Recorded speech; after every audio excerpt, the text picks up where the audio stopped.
amigas e amigos do PSD de Santa Catarina. Eu estou aqui para falar para vocês um pouquinho sobre o registro de candidaturas no que tange a cotas de gênero.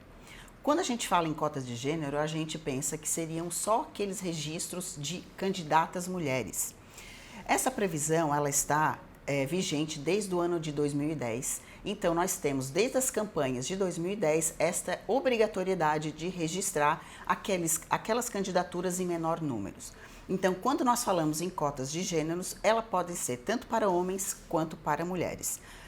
A regra é a seguinte: aquele menor número de candidaturas é o percentual de 30% previsto na legislação, que deverá ser preenchido no momento do registro. E quando a gente fala de cotas de gêneros, a gente imediatamente se refere às mulheres, porque hoje são as que estão em menor número nas eleições e na política propriamente dita. Então, quando nós temos essa obrigatoriedade de observar esse percentual de 30% e 70%, nós sempre temos que observar aqueles em menor número. Nós tivemos, a partir do ano passado, de 2019, alguns julgamentos na Justiça Eleitoral que foi um verdadeiro divisor de águas. Antes dessas decisões, a Justiça Eleitoral ela não enxergava como esse registro de candidaturas em menor número como fraude. Só que essa prática ela foi ficando recorrente desde o ano de 2010 e a partir do ano passado o TSE julgou 3 casos que foi um verdadeiro divisor de águas para os partidos políticos. Por quê?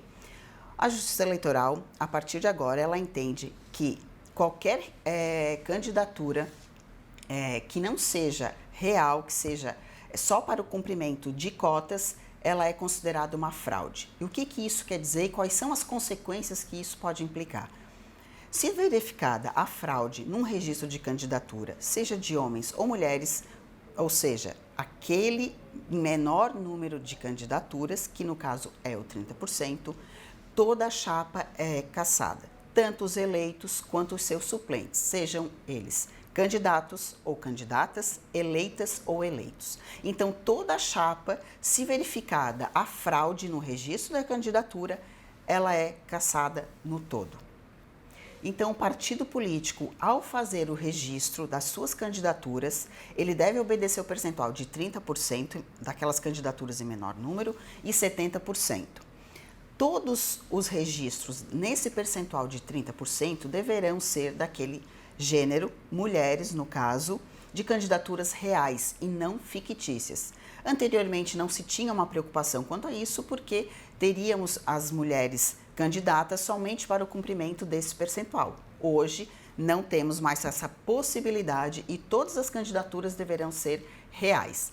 Basta uma candidata, e eu vou falar aqui só do registro das mulheres, basta uma candidata fazer 0 votos ou uma votação muito inexpressiva para que seja considerado fraude no registro de candidatura.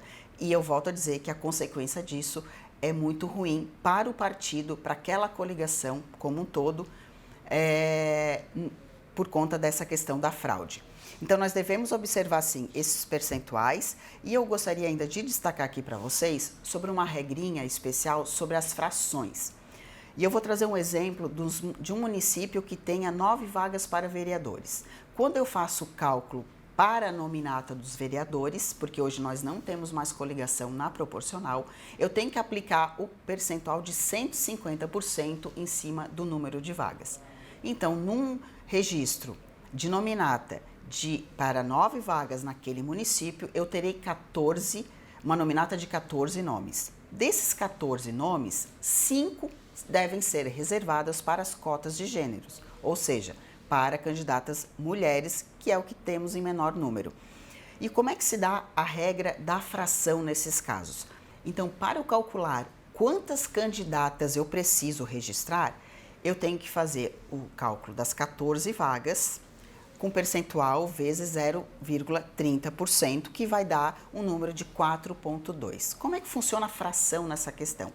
Independente se a fração for 4,1, 4,2 ou 4,9, a regra será sempre igualada a 1. Então, neste caso, o cálculo deu 4,2 e eu tenho que igualar a 5. Então, num registro de candidaturas com uma nominata de 14 nomes, 5 deverão ser reservadas para as mulheres. Então, essa é a regrinha especial no que tange a cota de gênero. Então, minhas amigas e meus amigos do PSD, então, na hora do registro de candidatura, muito cuidado ao preencher esse percentual de 30%, porque hoje não temos mais espaço para candidaturas falsas e sim para as candidaturas reais. Porque qualquer verificação de fraude no registro dessas candidaturas poderá colocar em risco toda uma chapa, todos os candidatos eleitos e seus suplentes. Muito obrigada.